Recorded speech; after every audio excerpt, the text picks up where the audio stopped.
Duncan, you're dealing with a big, amazing company like Apple. I'm sure it comes with all of this stress and pressure and politics. Can you tell us anything about now how to handle that kind of pressure for those of us in the crowd that have pressure from work, from colleagues, or just the sheer amount of anxiety that comes from that direction? What's your experience? What's your advice to others? A little stress is normal and maybe positive, actually. A little bit of stress can be reframed from a little bit of fear to a little bit of excitement. They're kind of two sides of the same coin. So it can energize you to bring A game if you're a little bit anxious about an event. The problem is when it overwhelms your ability to cope with.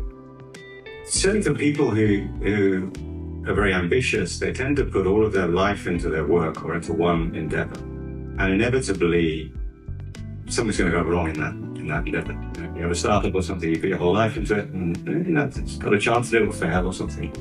And if that's your whole identity, that's 100% of your life going to pot. And that's incredibly hard to do. And so it seems to me the most successful executives that I've dealt with have a sort of diversified life. Despite the fact they're very successful and always had to work very hard to get there, they have a diversified life. So, Tim Cook, the CEO of Apple, goes to the gym every day. He makes time an hour every day to go to the gym. You have your family life, you have your friends, you have your communities that you're part of. And I think it's super, super important to invest in these different aspects of your life so that your personality is not wedded to any one of them. So when one wheel comes off, you get another three that are kind of still working, and you can kind of cope so it doesn't become overwhelmed.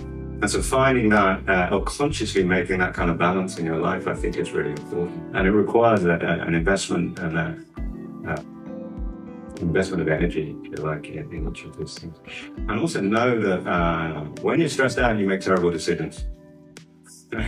So, like in jiu-jitsu as well. Yeah, same, right? Yeah. So actually having this balance in your life, having come to the morning class here and being checked out by guys in the morning to go to work, it's kind of like, hey, it's not so bad, right? And I make better decisions as a result of that. You're welcome.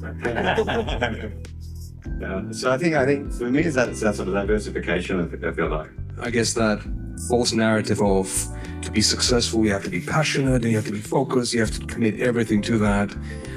When I was doing startups, I subscribed to that message and it destroyed me. And that was one of the reasons why I went through my massive dip, was because I put everything into that business. For my money, I sold everything I had in California and I just put all that and moved country.